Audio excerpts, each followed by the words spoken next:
It has to be a choice. It has to be a personal choice deep within you. Don't do weight loss because you broke up with your ex and you want to look better. Don't lose weight because you are not in good terms with your girlfriends who is, you feel they are healthy, probably they're not because they're skinny and you want to look like them. It's like don't go into weight loss because of revenge.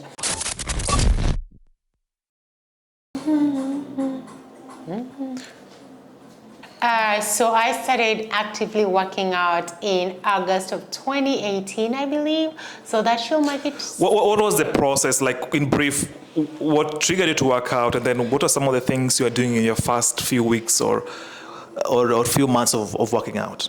So after finishing my college, honestly, I went, once you get a job and you're like, oh, now I'm ready to, live YOLO, like you only live once.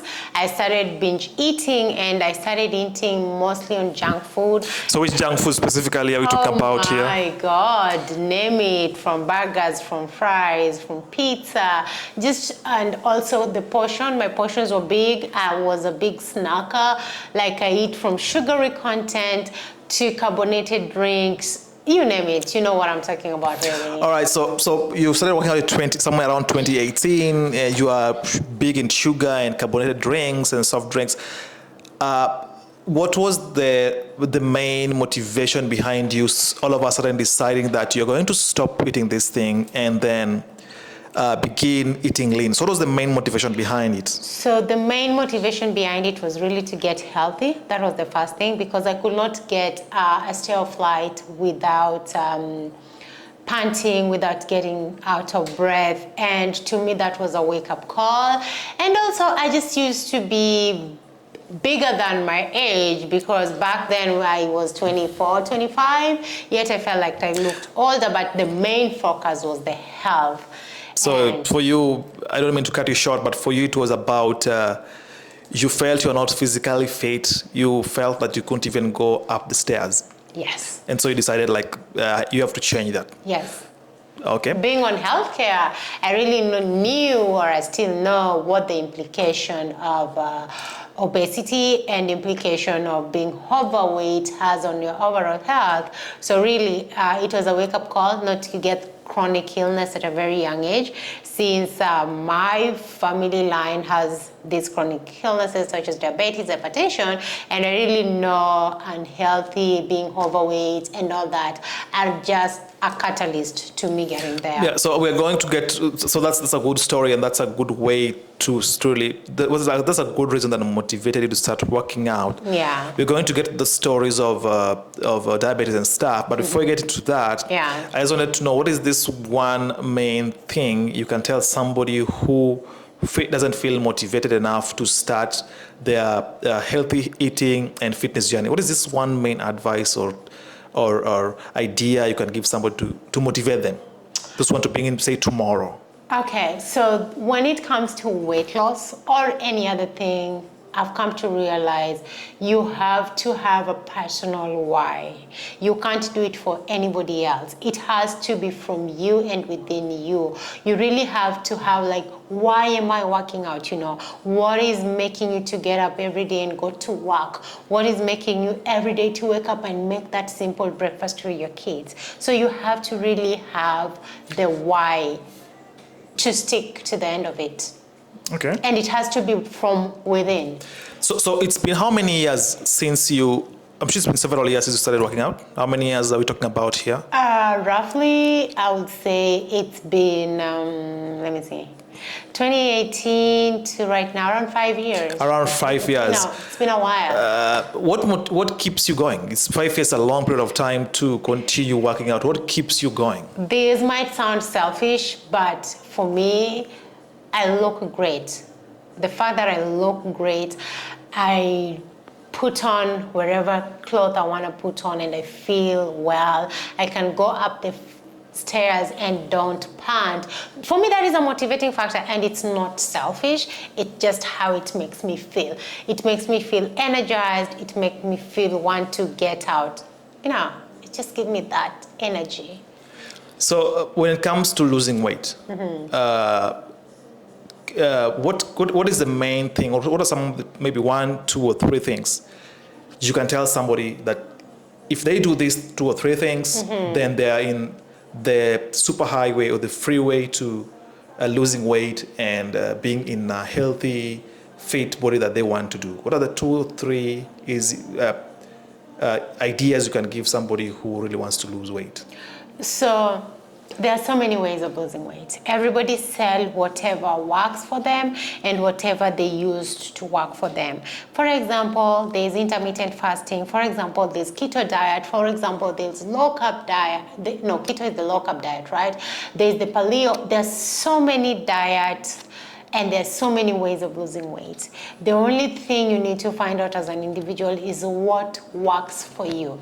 Once you find out what works for you, ask yourself, how sustainable is this? Can you sustain it for the long term? Or it's something you do for 2 weeks, then you stop, then you go back to your bad habits. Because lifestyle is a process. It is not a sprint, it is a marathon. It's a long haul. So you really need to have a plan to make it long and to make it as a marathon. That is 1. Number 2, as I said also, you have to know your why, because your why will keep on getting you motivated, and your why can change over the process. You know, when you started, your why was to lose weight. Of course, you lost weight. That was my first reason why I started this journey. And then along the way, my why changed because I felt better. I could put on clothes and feel confident walking into a room. So keep on, revising your why and revising your motivation and knowing to hit. And last but not least, it's not going to be easy. You are going to fall and rise. The question is, when you fall, how quick can you rise? Do you fall? I like that. I like the fact that you identify, or you're recognizing the fact that people always fall. So, and that brings the next question is, people start this all this thing about working out and trying to stay lean and trying to eat right, but then they do it for 1 week, 2 weeks, or maybe 4 weeks, and then they fall back to their bad eating habit or their habits of not going to the gym. What should people do to have a sustainable way? Like if somebody starts working out, how can they make it sustainable? If somebody starts to eat healthy, how can they make it sustainable? So as I say, I'll take it for an example of an alcoholic, or I'll take it as an example of somebody who is withdrawing from some drugs. That is same to bad health choices, if that makes sense. It's something you've cultivated for a long period of time. So you're going into detox and you are going to have cravings. You are going to want to go back. I tell people, start slow, then advance as you go. Don't restrict yourself from eating everything the first week, the second week, the third week. And then once you start reintroducing these other foods, then your body is, like you go into where a friend says you go to a starvation mode, then when you start eating, the body thinks like, oh, we are back to our normal, but we don't know when we're going back to the starvation mode, so you eat a lot. So for example, if you used to take 6 slices of bread and you used to use 2 tablespoons of butter and 3 tablespoons of jelly, why don't we say start by doing 4 pieces of bread, then cut down to 1 tablespoon of butter, and then do 2 jelly spoons. So then if I'm getting you right, getting you right, sorry for cutting you short. If I'm getting you right, you're saying that if you're going to go into eating healthy and getting into a new habit, start small. Start small. Don't do a complete overhaul of from 100 to 0. Yes. Go from 100 to 75, then maybe 50, then maybe 25. Yes. Okay. You've had that weight for 10 years. You're not going to take 4 weeks to lose it and maintain that weight loss. So you have to progress slowly. There are those tiny, small habits that you take that at the end of the day, in 1 year, it will cumulatively form something big. And that is by an atomic clock. Okay, so you've given us some of the tips and tricks on how to go about losing weight and staying consistently going to the gym. Actually, I didn't talk about going to the gym, and this is something that I'm also going to talk about. When you go to the gym, focus on why you are there. You're going to see people do things that you'll feel intimidated, but trust me, today start with 2 sit-ups. When you go back to the gym tomorrow, we'll be doing 3 sit-ups. It's the consistency, it's the willpower, you'll ask yourself, where do I want to be tomorrow? Because trust me, if you do 2 today, or if you do something today, tomorrow you get better at it. For example, I've slugged off working out for a very long time. I used to go to the gym, do some cardio, and that's it. I didn't do weightlifting, and I'm currently doing weightlifting. For example, I started with dumbbells recently, and I was doing around 20 pounds, and trust me, that was so heavy for me, something that I could do 50, 60 pounds without any, struggle. And it's been 4 weeks, and today I did 45 pounds. So that tells you, if you're consistent about it, you're gonna get better. Don't go and compare yourself with people who've been in the gym for 10 years and they're maintaining their physique and are doing these wild movements, and you get intimidated and tell yourself, I'm not going back there. Well, that's a good advice. Like you move progressively in terms of lifting weights, in terms of doing your physical activities and going to the gym. But there are people outside there going to listen to your video. Mm-hmm. There's so many people outside there who are going to listen to your video, mm-hmm. and they're going to say, "Oh, fuck, F it, Marion. Like I've tried all these things. I've listened to so many people on YouTube telling me what to do, what not to do. I've gone to the gym. I've got the best I've come out from after working out is I got some bruises, soreness, muscle cramps, and stuff like that." There are these people who have given up, they're disillusioned. We have tried all the different dieting, like paleo, keto, and they've just given up in the whole losing weight and gaining muscle and being fit journey.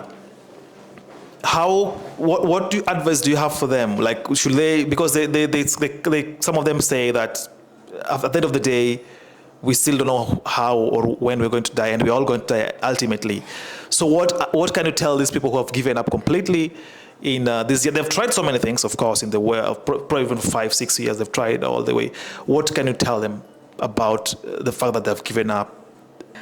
So interesting enough that reminds me of me before 2018. Oh my God, I tried absolutely everything. I did the 10 detox, green juice detox. I did cabbage soup. I did the 10-day green smoothie detox for 10 days. I did the egg, broccoli diet, something like that, for 21 days. And I did the cabbage soup diet. And yes, I could lose weight, because if you go for 10 days of just getting green smoothies, of course you're gonna lose weight. Your body is gonna use the stored fat and the stored glucose, and you're gonna lose weight. But the thing is, when you reintroduce yourself to feeding, you probably go through something called, I'm just going to say this, but I believe refeeding syndrome. So you kind of eat a lot. Your body has been starving, and trust me, you see that food that you've been craving for 10 days and you've been restricting yourself because you're in this crazy diet, and you kind of just want to eat. Of course, you're going to gain that weight back. That is because you've not found your why. You don't know why you are doing it.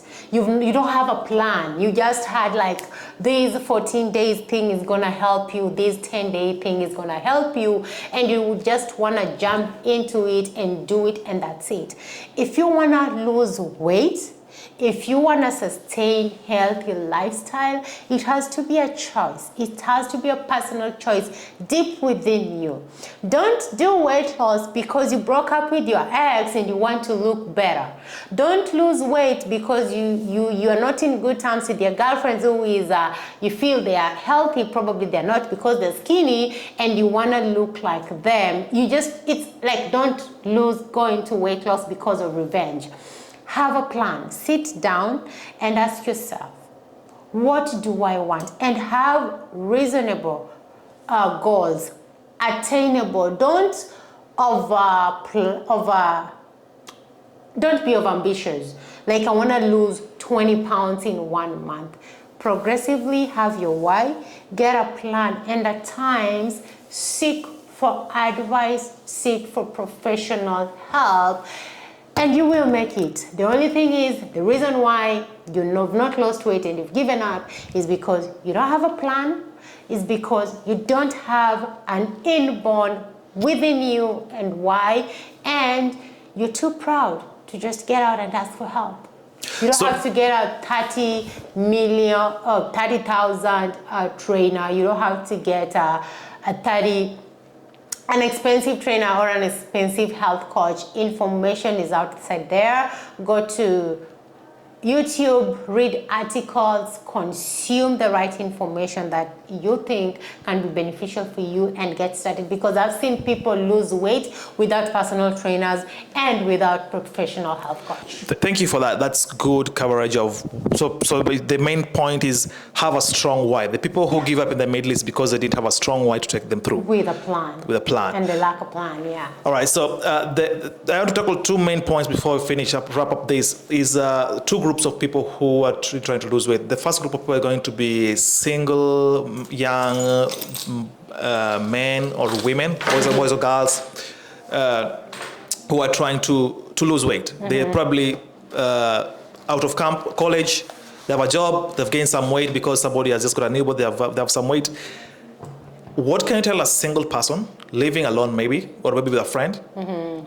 And he feels like after work he or she is so tired to go to the gym, or he feels doesn't have time? Mm-hmm. How can this people help themselves? What can you tell this people to help themselves to start the weight loss journey and maybe the fitness journey, and start going to the gym and eating the right foods? Okay. Remember, they have a lot of money to spend on junk food and all this good stuff. I read a book and it's called Essentialism. Essentialism says, like, we have to make choices in life. And as we make choices, there are choices that have to go and there are choices that we have to keep. Like, you have that right to make a choice. It's upon you to evaluate your choices and know which choice better fits me than the other one. Eating junk food is a choice. Not working out and working out is a choice. Sitting down and watching Netflix, it's a choice. Nobody takes you and sits you down to do that. You make that choice. So for weight loss, not even just weight loss, for maintaining a healthy lifestyle and for having going to the gym and for working out is a choice. For example, you have a choice of a healthy snack. A sugary, I don't like M&M's, so I'm gonna use that. M&M's, and you have a banana, right? You have a choice to make. So you have M&M and banana. They're both in the shelf, but nobody's gonna tell you, pick the banana. It's gonna be your choice to make. So anybody who is single, anybody who is there, just starting their career, and you get this money, and you think like, oh my God, I wasn't eating this when I was living with my parents because of lack of funds, and now I have funds, I need to kind of, supplement these things that I thought that were never met by my parents. Supplement them with the right choices. You have the right choices. You have a choice to make. And ask yourself, if your parent didn't eat it or didn't give it to you, there's a reason why. If your parent didn't eat it, it's like the generation today. Ask yourself whatever you're eating. If my grandparent or my parent could not eat it, why was that? And once you know that, it was probably unhealthy. Your father, your mother would want to keep you healthy as much as possible if that is the lifestyle that they had. So get up and make that choice and The only thing I can tell you is a choice. I can't tell you like, oh, wake up and go pay to the gym. You can pay that gym and never go.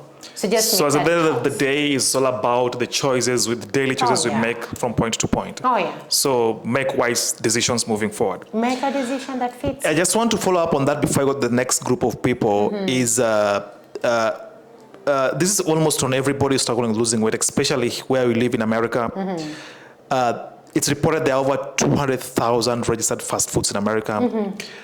So, and they are in almost every corner of town, all across America, almost all states. It's like the society is not helping us to lose weight. Somebody out there might be trying really to lose weight, but he or she can't help it because every corner he turns, it's this mouth-watering, salivating kind of foods that are on the shelves of McDonald's to Wendy's to Burger King and all these things. So somebody might be trying, but the environment is not conducive. What can you tell them to do? Like, should they do? Because everywhere it's about junk food. That is true. The environment is not helping, right? And that's an excuse to me. Because look at it, in America, having a car is not a luxury, right? Having a car is like a necessity. And one of the causes of sedentary lifestyle is lack of physical activity. That means you get from the car to your house, from your house to your car to your job and etc. But you still make a choice to go to the gym and hit it hard. So I'm deviating, but now coming on the fast food restaurants that are in the corner and they're everywhere.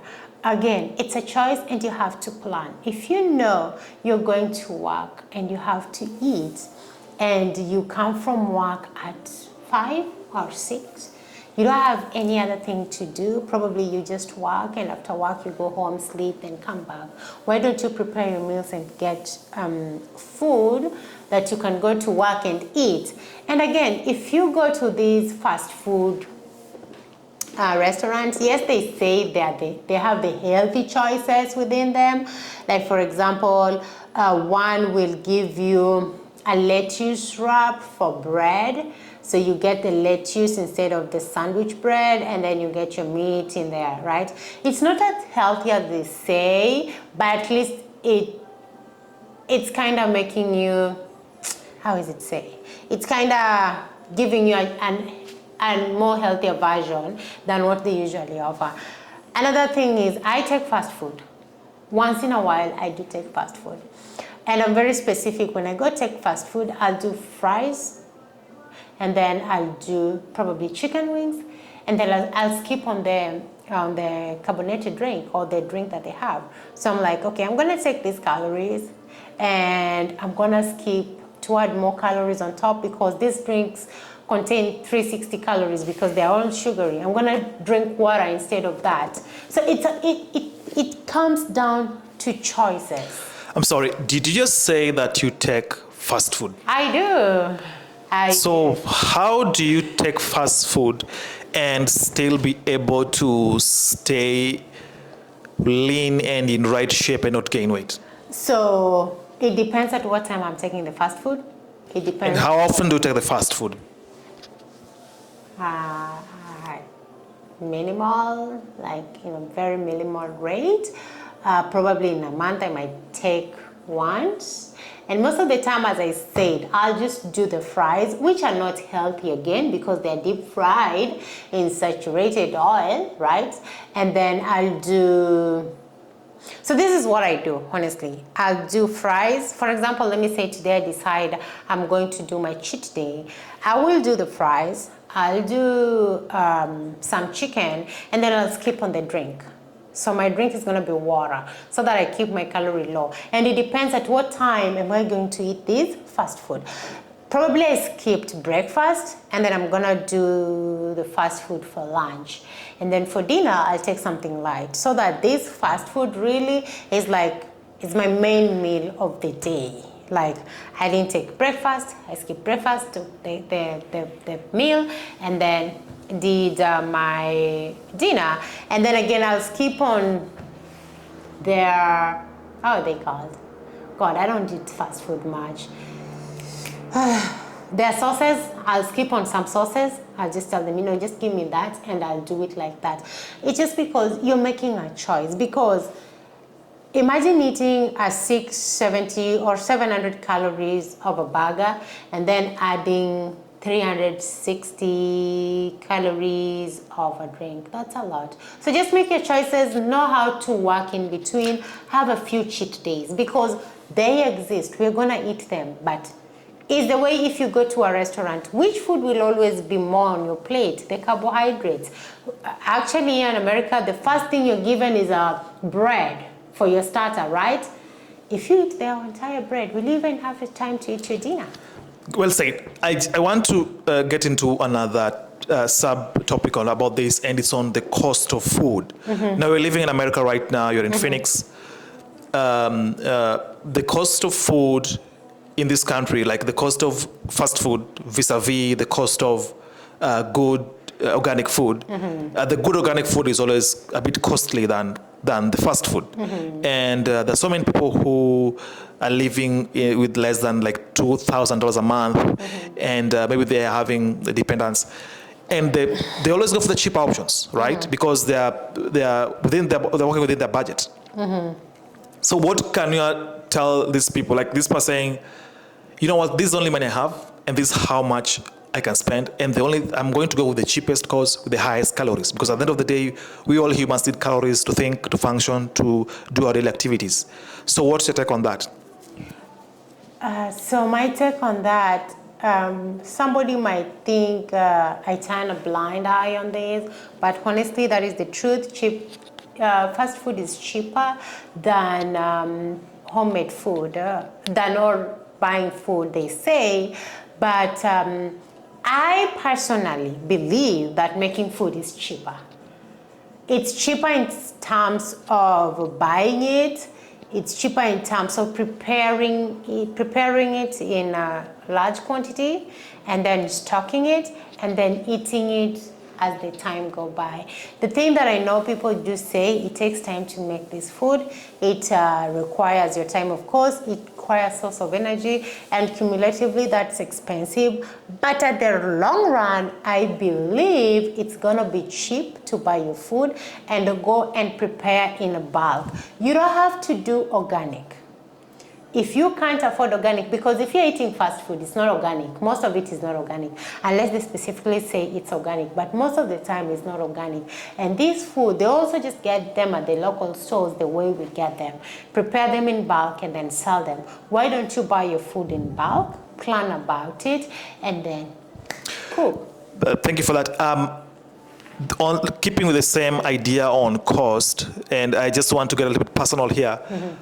Somebody outside there might be listening to you and saying, you are lucky. You can afford gym subscription. You can afford to buy workout attires. You can afford it. You can afford to buy the organic food, which I still think is expensive, as much as you're saying is cheaper, which you can go and do the calculations later on the cost, exact cost.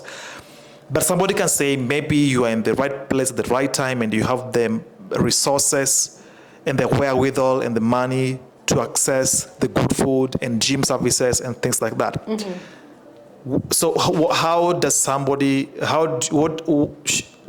do you think you're in the right position to tell this person that this person who is disadvantaged in one position, maybe financially, how can they help themselves?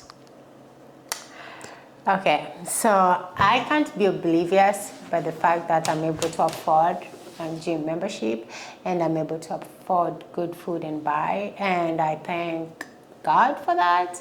But again, you don't have to have gym membership to work out. Let's say during COVID, 2019 to 2022, end of 2020, let's say mid-2022. Nobody was going to the gym. We were closed down. People were working out from home. I was one of the person who was working out from home for the last 2 years. You don't need anything to work out from home. All you need is the motivation, yourself, your why, and just sitting down and working out. And as I said from my earlier response, You don't have to buy organic food to eat healthy. Yes, it's the recommended one, of course, but you can go ahead and buy healthy alternative foods. You don't have to kill your bag or dig deep into the pocket to be able to afford the organic food. Just plan with the little you have. They say if you can't plan with the little you have, even if you're given millions of millions, you won't be able to plan with those millions. So plan with the little you have. What works best for you as an individual, I can't know. That is something you can know. But one thing I know in this country, there's always alternative. There is always where you can seek help and you can get it. This country is full of resources. Earlier on, we talked about a group of people. We talked about the single people just from college. They're living alone and they're trying to they've gained some fats because now they have money and they're buying a lot of junk food. Now, still going to talk about another group of people. Now, I want to talk about another group of people who, you'll agree with me, they're tight. They're tied up. These are the single parents and people who are married and having kids. They are tied in terms of time, because if you're having 1 or 2 kids, you have to take them to school, bring them back, take care of them, all the ideas about all the issues that come around having kids and taking care of kids. So in terms of time, they might feel that they don't have time. And also in terms of resources, financial, they might think they don't have resources or finances, because remember, a kid consumes a lot of resources. So a lot of their income is going to the kid, and they can't afford to spend, they don't have enough left to spend on their physical fitness journey or gym or things like that, or eating good food. Of course, this same single parents goes hand in hand with the married people with kids, because all of them have kids, and kids take a lot of time and money. What do you tell them? Like, how can they help themselves to lose weight, to be fit, to go to the gym and eat good food? God bless mothers and parents. They do an amazing job to raise other human beings to responsible adults. We really appreciate you, and I appreciate all the parents outside there. As I say again, weight loss, health and choice, health and fitness is a choice.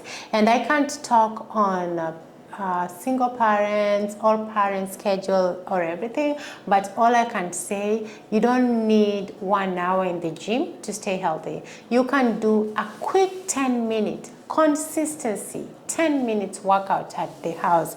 Again, I believe parents make the food for their kids. They prepare the meals for their kids.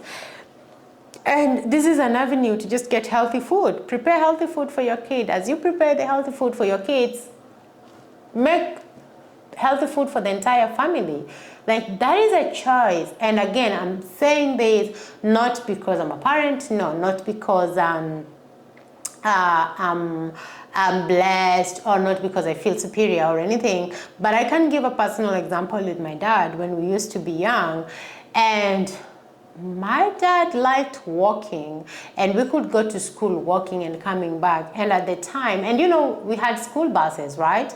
And at the time, I felt like this guy doesn't love me. I really felt like this guy doesn't love me. And my dad really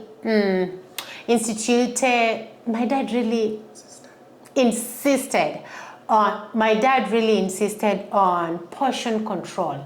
Like at home, and at times you don't see it as value. You see like this person really doesn't love me, because I remember we could not eat 3 slices of bread, just the medium, regular family bread. And I used to ask myself why. He could insist we take the complex carbohydrate rather than the simplex one. And I really didn't like the complex carbohydrate. Those were things like sweet potato, those were things like arrowroot, cassava. I was just not grains and everything, and I was like, why?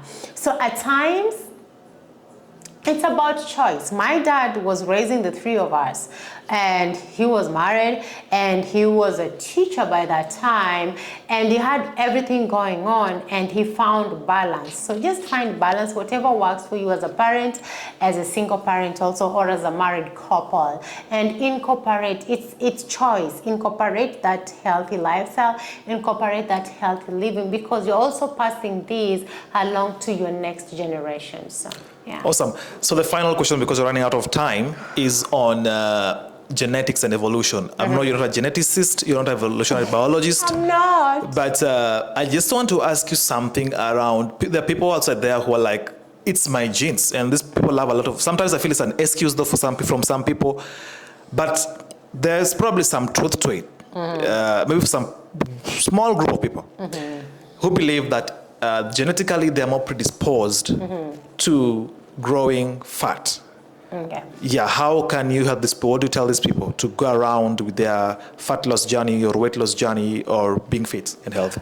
That's a good question, but I'm going to skip about the genetics and say that I've not read articles, probably they're there. I've not read anything that will support, like I don't have that knowledge to support how genetics really play a role in weight gain and, staying fit and being obese and etc. The only observation that I've made is that unhealthy eating is passed from generation to generation. And this is the excuse that we are using to say like it runs in my genes.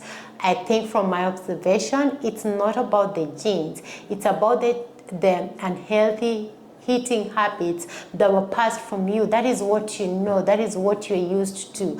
When you wake up in the morning, your mama could just drive to McDonald's, get you McDonald's for breakfast and some unhealthy meals. For lunch, you guys could drop to Wendy's and get some burgers or something. And then dinner, you guys could order pizza from some local restaurant.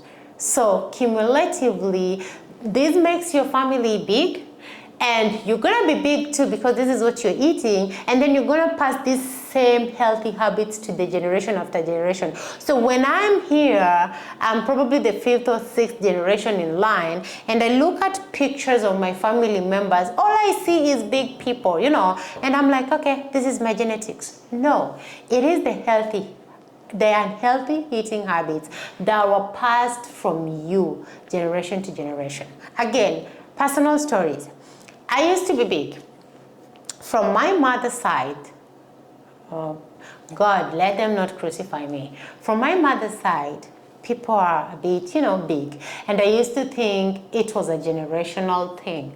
But no, it's not, because I've seen my aunt, my uncle lose weight when they were told now the chronic illnesses that I was talking about earlier, the diabetes, the hypertension, are creeping in because they decided to make a healthy choice. Because in that family of ours, the portion is not an issue. Eat as much as you can. Food was there in plenty, in plain sight. And they were not healthy food choices.